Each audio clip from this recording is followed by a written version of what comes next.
Welcome back to Red vs. Blue episode summaries. Today, I'll be doing episode 41, Let's Get Together. O'Malley and Lopez had in fact arrived at Sidewinder from the teleporter, meaning that Church and Griff had arrived at the right location after all. They just didn't know it. O'Malley was standing atop an abandoned platform that would probably be used for target practice, Evil laughing as usual, stating to Lopez that his modifications were complete, calling him his metallic friend, indicating that Lopez had a mysterious upgrade or feature now that wasn't visible, further stating excitedly that his plan was coming to fruition, struggling to properly say the word, stuttering it several times, to the point where Lopez has to correct him, somehow pronouncing it correctly, despite speaking entirely Spanish, leading O'Malley to bitterly demand him to shut up. Lopez replies with, "Yes, master, your plan is foolproof," obviously still in Spanish. O'Malley then declares that it was time to bring together his enemies, as the scene cuts to Vic inside his office, getting a call that his phone, which shows audio waves when someone talked, said was out of area. Vic, knowing who this was, mumbled to himself, "Oh dude, you gotta be kidding me," sending the call straight to his voicemail, not wanting to answer, which greeted the caller as dude, had Vic introduce himself, and informed the caller that he wasn't in the casa right now, after saying no solo mia, then ending with instructing the caller to leave their what's up at the yo, and stating he'll get back to them when he can, concluding with the said yo. O'Malley instantly revealed himself as the caller when he left his message, in which he bitterly requested Vic to pick up, vaguely stating it was him, but his voice and evil laughter making it obvious. Vic picks up, seeing the purple audio waves, questioning O'Malley what was up, calling him Dr. Baron von Evil Satan. O'Malley bitterly responds, requesting Vic not to screen his calls beforehand, meaning he had caught on to how Vic initially rejected the call. Vic defended himself by stating that he wouldn't just answer any random call, explaining that O'Malley came up with no caller ID. O'Malley retorts by questioning why he would risk having a caller ID if he was in hiding and trying to take over the universe, evil laughing as he called Vic a buffoon. Doc then responded by adding that he and O'Malley were also on the do not call list, with O'Malley bitterly rebutting for him to shut up. Vic then questions O'Malley on how his universe takeover plan was going anyway, with O'Malley clarifying it was going magnificent, adding that he had called in the bounty hunter he knows, and he had agreed to help with Vic's red and blue problem, and continuing to evil laugh, referring to the fact that Tucker found out red versus blue was a lie. Vic responds in genuine happiness and relief, stating how cool that was, and thanking O'Malley for settling that issue so fast, obviously calling him dude, and adding that he knew O'Malley was swamped, indicating he was extra grateful in that case. O'Malley, insinuating that the Reds and Blues being dead would help him as well, states that the universe will be his, and he'll crush every living soul into dust, before ensuring Vic he was obviously the exception, and that he would make him his assistant crusher of the universe. Vic, after hearing this through the phone, sarcastically responded that he was looking forward to it, obviously still not believing O'Malley could actually take over the universe. Meanwhile, back in the teleporter nexus, Simmons was in the middle of explaining how since the Battle Creek teleporter brought Sarge and Caboose from there to the nexus, theoretically, there should be teleporters in the nexus that connect back to Blood Gulch or other places they want to go, since they had arrived from Blood Gulch. Simmons questioned Caboose and Sarge if they understood this, with Caboose initially responding yes, but immediately admitting no, not even understanding what the word theoretically meant, mispronouncing it as thermoletically, as he asked. Simmons, annoyed, realizing Caboose would likely never understand, regretfully states that he could have just saved a lot of time in his explanation if he just said the teleporters worked because they were magic. Caboose, despite not understanding anything, rebuttals that he thought Simmons told the story well, whispering that he liked all the parts with him in them the most. Sarge, actually understanding, questioned Simmons if he's figured out which teleporters go where yet, with Simmons awkwardly confirming not really, confessing he found Caboose and Sarge by accident, and stating a reason as to why he hadn't figured out where they led was because he didn't want to risk using the teleporters at random. Caboose stupidly suggests trying the green teleporter, leading Simmons to quietly instruct him to be quiet in annoyance, since all the teleporters were green.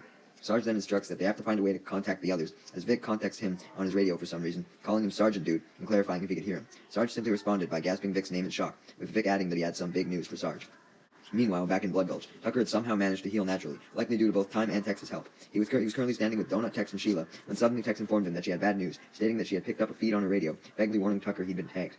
Tucker questioned what tag meant, worriedly stating it sounded bad, before stating it wasn't if it was something sexual, leading him to question if it was a sexual thing, now getting his hopes up. Tex bitterly clarifies that it meant something bad, much to Tucker's dismay as he sadly sarcastically states how much of a surprise that was, insinuating that there was always something bad happening.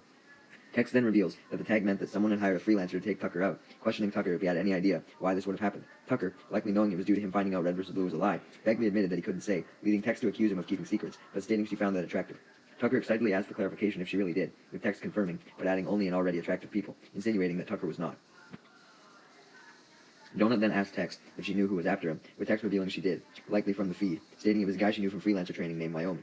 Tucker could only laugh in response, stating in excited disbelief that they finally found a name dumber than Donut, leading Donut to defensively shout, "Hey!" before reluctantly giving up and sadly admitting his name was dumb. Tex defended Wyoming's name by explaining that every soldier in a training program was paired with an AI and codenamed for a state, indicating that Wyoming was only a codename. Donut stupidly responded by asking Tex what her codename was, as it should have been obvious, leading Tex to mess with him by sarcastically stating Nevada. Tucker, assuming there was a freelancer for each state, correctly guessed that there was 50 of them. Although Tucker was technically correct, Tex still corrected him that there were actually 49, asking if he remembered why. Tucker then confirmed he did after he thought harder, recalling a story Tex had told him about an agent named Florida, stating poor Florida, as he sighed in sadness, and he and Tex bowed their heads, indicating Florida must have died, before immediately getting over the sadness and moving on with the conversation as Tucker said, "Okay, anyway." Tex informs Tucker that she'll make him a deal, reminding him that she still owes him one after the Caboose's mind incident, stating that she'll take care of Wyoming for him, and then they'll be square, clarifying if that was a deal. Tucker agrees with no hesitation, questioning what else Tex thought he could possibly say when offered protection from a guy trying to kill him, jokingly suggesting no. Tex simply responds that she's taken that answer as a yes, putting their deal into action.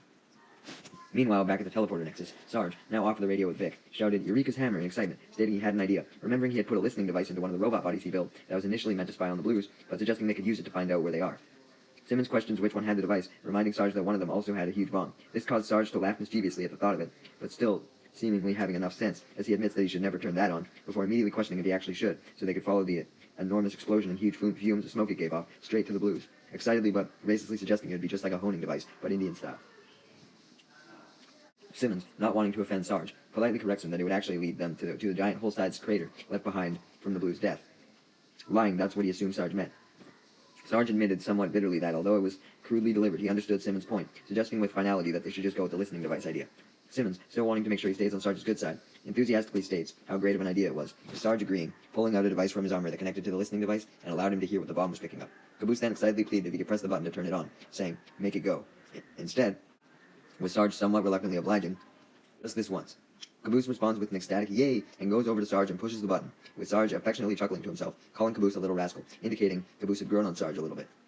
This makes Simmons jealous, so when Caboose contently walks back beside Simmons' side, stating how he pushed the button, Simmons simply defensively warns him to stay away from Sarge, obsessively stating he was his. The listening device immediately picks up on a voice stating how much something sucked and how much they hated something, leading Caboose to assumedly state the voice belonged to Church. The voice then stated how they simply wanted to lay around and do nothing, leading Sarge to assumedly state the voice belonged to Griff. But then the voice added that they only wanted to lay around and do nothing after taking a nice warm bubble bath, leading Sarge and Simmons to both knowingly state the voice belonged to Donut. Simmons then informed Sarge he would try and lock onto the signal, which he did almost instantly after fiddling with the teleporter, excitedly exclaiming he got it. Sarge then yells into the teleporter, questioning if Donut could hear him, repeating Donut's name multiple times. Donut is able to hear Sarge, his voice appearing out of thin air from Donut's perspective. Donut immediately pleads with Sarge to help him, stating that although they left him with one Blue, there were now 3. Sarge, assuming the Blues did that on purpose, even though they didn't, uses it as evidence for what Vic had told him on the radio, which was that the Blues had a plot that involved a guy named Tucker making up crazy things about Red and Blue. Of course, Vic just lied about Tucker making stuff up to cover his ass, but Sarge didn't realize that, warning Donut that he couldn't trust anything Tucker said, reiterating that he simply couldn't. Donut questioned Sarge what he should do, with Sarge instructing him to not let Tucker catch on that Donut now knew about his quote-unquote lies, simply telling him to act as he normally does before correcting himself, realizing Donut acting like himself could end disastrously, instead instructing Donut to act like someone more brave, smarter, and masculine, especially emphasizing the masculine part, stating, "For God's sake." Donut simply responds with okie dokie before Sarge tunes out of the device, stating to Simmons that Donut was basically a dead man, not confident he would be able to do what he instructed. Simmons, calling Sarge sir, responded nonchalantly that Donut dying was okay, stating he thought Donut and Sarge were getting too close anyway, claiming that wasn't good for chain of command, but in reality just jealous. Sarge then instructed Simmons to try and open a teleporter to everyone at Blood Gulch, adding that he would try and locate the other robot body to find the others. Caboose, knowing Sarge's device would be needed for this, excitedly states how he gets to do more button pushing as he picks it up, with Simmons warning him not to touch it. Caboose ignores him, pushing a button causing multiple beeps and a loud wind-up sound, claiming it was the button to find Church. Sarge, knowing what Caboose had just pressed, ominously states that the coming situation wasn't going to be good, followed by Simmons questioning if Caboose really did what Simmons thought he just did. Caboose then comments happily how Church would be so happy with him, unaware of what he just did, which was start the timer for the bomb in Robot Number 2's body, which was currently Church's body. Meanwhile, at Sidewinder, Griff and Church were still in the barred cell, imprisoned by Max Kane, only entertained by looking at the skull outside their cell that still could have been Private Jimmy's from Church's flashback, as well as belching competitions. Church lets out a huge belch unintentionally, with Griff complimenting it with a chillax "nice," before daring he could do a better one. Church wonders what caused the burp, as his stomach suddenly starts ticking, which Griff calls attention to, asking Church if he was aware.